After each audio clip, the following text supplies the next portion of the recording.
చెబుతా నేను. అంగం నోట్లో పెట్టుకొని చీకటం అంట ఆ శ్లోకం అలా తాత్పర్యం. వీడికి చూషితం అనగానే అంగచోషణ అలవాటు అయిపోయింది. ఎందుకంటే ఈడ శవంగా అంగచోషణ చేయడం బాగా అలవాటు అయిపోయింది కాబట్టి వీడికి. హాయ్ ఫ్రెండ్స్, అందరికీ వందనాలండి. Praise lord. అలాగే హైందవులకు కూడా నా యొక్క నమస్కారాలు తెలియజేస్తా ఉన్నాను. ఈ యొక్క థంబ్‌నెయిల్ చూడంగానే హైందవులారా దయచేసి కోపం తెచ్చుకోబాకండి. ఇది కేవలము హిందుత్వవాదం పేరుతోటి కొంతమంది మతోన్మాదులు బైబిల్‌పై చేస్తున్న వ్యాఖ్యల గురించి సమాధానంగా వారికి కౌంటర్ చేస్తున్న ఉద్దేశం చేత మాత్రమే ఈ యొక్క వీడియో చేస్తున్నాను, గమనించగలరు. అయితే మిత్రులారా, ఈరోజు అంశం ఏంటంటే హిందూ గ్రంథాలలో అంగచూషణ గురించి ఉందా లేదా అనే ఒక సబ్జెక్ట్ గురించి నేను ఈరోజు మాట్లాడదలిచాను. ఎందుకంటే లలిత్ కుమార్ గారు ఈ మధ్య ఒక వీడియో చేస్తూ హిందూ గ్రంథాల్లో ఎక్కడ కూడా అంగచూషణ లేదు, కేవలము ముద్దులు గురించినటువంటి విషయాలే ఉన్నాయి తప్ప అంగచూషణ లేదు అని చెప్పి లలిత్ కుమార్ గారు వీడియో చేశాడు. దాని గురించి వివరించడానికి ఈరోజు వచ్చాను.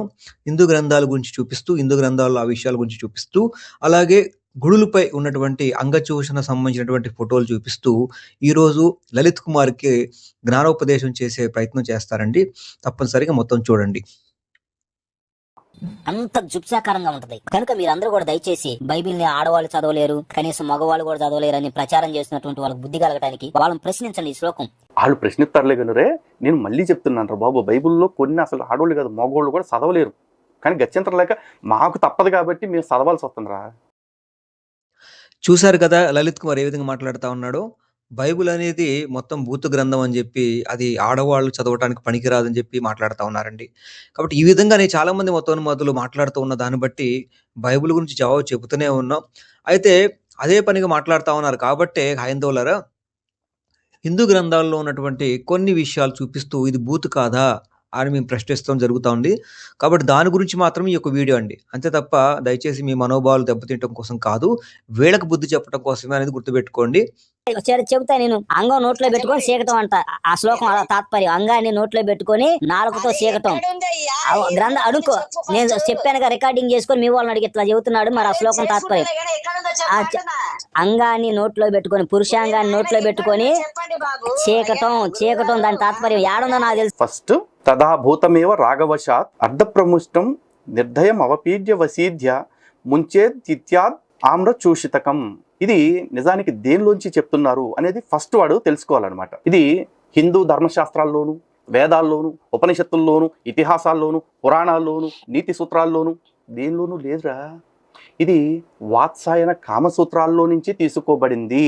వాత్సాయన కామసూత్రాల్లో 2వ అధికరణం సంప్రయోగీకం అనే అధికరణంలో నుంచి 3వ అధ్యాయంలో నుంచి ఈ శ్లోకాన్ని తీసుకున్నారు. ఈ 3వ అధ్యాయం మొత్తం కూడా దేని గురించి చెప్తుంది? చుంబన వికల్పాహ అంటే ముద్దులలోని రకాలు. ఈ వాత్సాయన కామసూత్రాలు అన్న పేరులోనే ఉంది కదా. ఇది స్త్రీ పురుషుల యొక్క దాంపత్య జీవనానికి సంబంధించిన విశేషాలని తెలియజేస్తున్న గ్రంథము. సో ఈ శవంగాడిది బాగా చీకి ఇడిగా చీకటం అన్నట్టుగానే అర్థమైపోయినట్టుంది. మరి సన్నాసి ఆమ్రచూషితకం అంటే అర్థమైంది కదా. భార్యాభర్తలు సంగమించే సందర్భంలో ముద్దు ఏ విధంగా పెట్టుకోవాలని అనేక రకాల ముద్దుల్ని ఎక్స్ప్లెయిన్ చేశారు అక్కడ వాత్సాయనుడు. అందులో ఒకటి ఆమ్రచూషితకం. ఆమ్ర అంటే మామిడి పండు సంస్కృతంలో, చూషితకము అంటే పీల్చటం అని అర్థం వస్తుంది. చీకటం కూడా కాదు, బతుకు అది కూడా తెలియదు. ఇది ప్రతి పదార్థము, అర్థమైందా? ఇప్పుడు ఈడిందాక సంస్కారవంతమైన సోపు ట్రిప్లెక్స్ లాగా ఇది మీ ఆడవాళ్ళ దగ్గర చదవగలరా, మీ గుళ్ళల్లో చెప్పగలరా అన్నాడు. ఇలాంటి అర్థాలు ఉంటే చెప్పవసరం లేదు. కానీ ఈడు సంస్కారం గురించి మాట్లాడి ఇంత బూతు మాట ఎలా మాట్లాడాడు? ఇలాంటి అర్థాలు ఉంటే చెప్పవసరం లేదు. కానీ ఈడు సంస్కారం గురించి మాట్లాడి ఇంత బూతు మాట ఎలా మాట్లాడాడు? మన కిషోర్ బ్రదర్ ఎవరైతే ఉన్నారో, true God channel Kishore brother వీళ్ళకి ఒక ఛాలెంజ్ విసిరాడండి. ఏంటంటే ఒక శ్లోకాన్ని చూపిస్తూ ఈ శ్లోకం యొక్క అర్థం చెప్పండి అని చెప్పి, అలాగే ఈ శ్లోకం ఎక్కడుందో చెప్పమని చెప్పి ఒక ఛాలెంజ్ని విసిరాడు. దానికి కొంతమంది ఫోన్ చేస్తే ఆ శ్లోకానికి అర్థం చెప్పేశాడండి. ఏంటంటే అంగాన్ని చీకటం, అంగాన్ని చూషణ చేయటం అనేది హిందూ గ్రంథాల్లో ఉంది, అది ఎక్కడ ఉందో మీరే చెప్పండి అని చెప్పి మాట్లాడటం జరిగింది. ఎందుకంటే ఇది బైబిల్లో బూతుంది స్త్రీలు చదవలేరు అని మాట్లాడుతున్నారు కాబట్టి, మరి హిందూ గ్రంథాల్లో ఉంది కదా, మరి దీన్ని స్త్రీలు చదవగలరా అని చెప్పి చెప్పడం కోసం మన కిషోర్ బ్రదర్ వాళ్ళని అడగటం జరిగింది. దానికి లలిత్ కుమార్ ఏం చెప్తా ఉన్నాడంటే, ఇక్కడ వాత్సాయన కామన సూత్రాలు అనే గ్రంథంలో ఈ స్త్రీ పురుషుల దాంపత్యంలో ముద్దుల గురించి, ముద్దులు ఎలా పెట్టుకోవాలి, ఎన్ని రకాలుగా పెట్టుకోవాలి అనే విషయాల గురించి మాత్రమే ఉంది తప్ప, ఈ లింగ చూషణ గురించి లేదు, చీకటం గురించి లేదు, తప్పుగా అనుకుంటున్నారు, తప్పుగా అర్థం చేసుకున్నారు అని చెప్పి మాట్లాడుతా ఉన్నాడు. అంటే నిజానికి ఇప్పుడు లింగ చూషణ లేకపోతే అంగ చూషణ కాన్సెప్ట్ ఏదైతే ఉందో ఇది తప్పు, భూతు అనే కదా మరి లలిత్ కుమార్ భావన చివరిలో అదిగా చెప్పాడు. ఆ? కానీ హిందూ గ్రంథాల్లో అలాంటి సబ్జెక్ట్ ఉంది. నువ్వు అన్నట్టుగా పురాణాల్లో లేదంటున్నావు. పురాణాల్లో నుండి చూపిస్తాను లలిత్ కుమార్. చూడు ఒకసారి స్క్రీన్ మీద కనపడతా ఉంది. చూడు, పద్మ పురాణము సృష్టిఖండము 44వ అధ్యాయము శ్లోకము 125, 127 శ్లోకాలు కనుక గమనిస్తే ఈ శివుడు పార్వతి ఇక శారీరక సంభోగంలో ఉండగా ఈ యొక్క అగ్నిదేవుడు డిస్టర్బ్ చేస్తాడు. అప్పుడు శివుడు అగ్నిదేవుడు యొక్క నోట్లో ఆ యొక్క వీర్యాన్ని విడిచిపెడతాడు. తర్వాత అగ్నిదేవుడు ఆ వీర్యాన్ని ద్వారా ఈ యొక్క తారకాసురుడిని చంపడానికి కుమారస్వామి జననం అనేది జరుగుద్ది. ఓకే, ఇది కాన్సెప్ట్. ఇది స్క్రీన్ మీద కనపడతా ఉంది చూడండి. ఇక్కడ ఏముంది, శివుడు వీర్యాన్ని మరి అగ్నిదేవుడి యొక్క నోటులో విడిచాడు అంటే ఈ యొక్క అంగలోని అంగాన్ని మరి అగ్నిదేవుడు నోటితో పట్టుకున్నట్లే కదా. అగ్నిదేవుడి యొక్క నోటిలోనికి అంగాన్ని శివుడు పెట్టినట్లే కదా. మరి ఇలాంటి విషయాలు మీ గ్రంథాల్లో ఉన్నాయా లేదా? ఇప్పుడు నువ్వు అంటున్నావు వాత్సాయన కామసూత్రాలు అలాంటివి లేవు అంటున్నావు. నిజానికి నువ్వు తీసుకున్న అర్థం ఏంటో దాన్ని వివరిస్తాను ముందు. అయితే ఏదైతే అలాంటి బూతు లేదు, ఏది అంగాన్ని నోట్లో పెట్టుకోవడం అనే కాన్సెప్టు మా హిందూ గ్రంథాల్లో లేదు అని మాట్లాడుతున్నావు లలిత్ కుమార్. కానీ ఈ యొక్క అంగం ఏదైతే ఉందో శివుడు అగ్ని యొక్క నోట్లో పెట్టాడు, వీర్యాన్ని వదిలాడు, కాబట్టి ఇది బూతు కాదా అనేది నా యొక్క మొదటి ప్రశ్న. తర్వాత చూడండి, ఇది సేమ్ మళ్ళీ దీని గురించి మనం పద్మపురాణాలు ఇప్పుడు చూసాం. ఇప్పుడు శివపురాణం చూద్దాం. దీని గురించి మనకి బాలకాండ రామాయణంలో కూడా ఉంటుంది. ఈ యొక్క కుమారస్వామి జననం గురించి అందులో ఈ యొక్క విషయం మీద రాయలేదు. ఇది అంగ చూషణ కాన్సెప్ట్, అది అంగాన్ని శివుడి అంగాన్ని అగ్ని యొక్క నోట్లో పెట్టడం కాన్సెప్ట్ లేదు. కానీ మనకి అలాంటి అర్థం వచ్చే విధంగానే మనకి శివపురాణంలో ఉందండి. శివపురాణము కుమారఖండము 2వ అధ్యాయంలో కనుక గమనిస్తే చూడండి, కుమారస్వామి పుట్టుక, దేవతలు ఆనందించుట అనే కాన్సెప్ట్లో ఉందంట.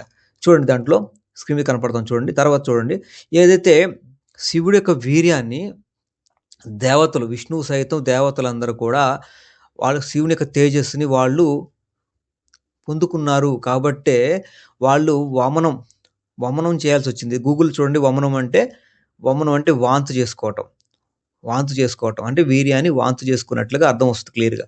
చూడండి, ఇక్కడ కనపడుతున్నామండి, ఎల్లో మార్క్లో చేశాను చూడండి. మీరంతా నా తేజస్సుని వెంటనే వమనం చేయండి అన్నాడు. ఇప్పుడు చూడండి, విష్ణువు మొదలైన దేవతలంతా శివుని యొక్క ఆజ్ఞను శిరసా వహించి వినాశరహితుడైన శివుని తలంచుకుంటూ వెంటనే వమనం చేశారు. వమనం అంటే ఇక్కడ శివుని యొక్క వీర్యాన్ని ఈ దేవతలు అంటే విష్ణువుతో సహాయతం మిగతా దేవతలందరూ కూడా శివుని యొక్క వీర్యాన్ని తీసుకోవటం ద్వారా వాళ్ళు చాలా ఇబ్బంది పడ్డారు. అప్పుడు శివుడు వచ్చి ఏం చెప్తా ఉన్నాడంటే, నా యొక్క వీర్యాన్ని మీరు వాంతి చేసుకోండి అని చెప్పాడు. అప్పుడు ఏమైంది చూడండి, దేవతలంతా కూడా వమనం చేశారు, అలాగే విష్ణువు మిగతా దేవతలంతా కూడా వమనం చేశారు అని ఉంది. అంటే వాంతి చేసుకున్నారు అంటే గమనించండి, తేజస్సు అంటే వీర్యం ఇక్కడ. మరి ఇక శివుడి యొక్క వీర్యము ఈ యొక్క దేవతల కడుపులోకి ఎలా అయింది, శివుని యొక్క వీర్యము ఎలా యొక్క విష్ణువు యొక్క కడుపులోకి ఎలా వెళ్ళింది? వమనం చేశారు, వాంతు చేసుకున్నారు విష్ణు వీర్యాన్ని అంటే మరి నోట్లోకి ఎలా వెళ్ళింది, వాళ్ళ కడుపులోకి ఎలా వెళ్ళింది అంటే ఖచ్చితంగా వాళ్ళ నోట్లోనే ఈ యొక్క శివుని యొక్క వీర్యస్కాలం జరిగినట్టుగా అర్థం వస్తుందా లేదా, కాబట్టి గమనించాలి. సరే, ఇప్పుడు ఏమంటున్నాడు, ఈ యొక్క వాత్సాయన కామ సూత్రాల్లో కానీ ఎక్కడ కూడా ఈ యొక్క వీర్యాన్ని లేకపోతే ఈ యొక్క అంగాన్ని నోట్లో పెట్టుకోవటం అనే కాన్సెప్ట్ ఎక్కడా లేదు అని మాట్లాడుతున్నాడు. కానీ ఇలాంటి అర్థాలు ఉంటే చెప్పవసరం లేదు. కానీ ఈడు సంస్కారం గురించి మాట్లాడి ఇంత బూతు మాట ఎలా మాట్లాడాడు? ఇలాంటి అర్థాలు ఉంటే చెప్పవసరం లేదు. కానీ ఈడు సంస్కారం గురించి మాట్లాడి ఇంత బూతు మాట ఎలా మాట్లాడాడు? వీళ్ళు హిందూ టెంపుల్స్ మీద ఎలాంటి బొమ్మలు ఉన్నాయి చూడండి, స్క్రీన్ మీద కనపడతా ఉంది. మొత్తం అయ్యే ఇక శారీరక సంభోగంలో ఈ యొక్క అంగచూషణ అనేది మనకు కనపడతా ఉంది. కాబట్టి గమనించండి, హిందూ గ్రంథాల్లో కూడా ఉంది. అలాగే అలాంటి విధానం తప్పు కాదన్నట్లుగా శివుడు అగ్ని యొక్క నోట్లో వీర్యాన్ని కార్చడమే కానీ, దేవతల నోట్లో కడుపులోకి వీర్యం వెళ్ళేలా కార్చడమే కానీ, విష్ణువు కడుపులో కూడా వీర్యం వెళ్ళినట్టు కాన్సెప్ట్ కానీ కనపడతా ఉంది. కాబట్టి లేదు అని ఎట్లా మాట్లాడతా, పురాణాలు కూడా ఉంది.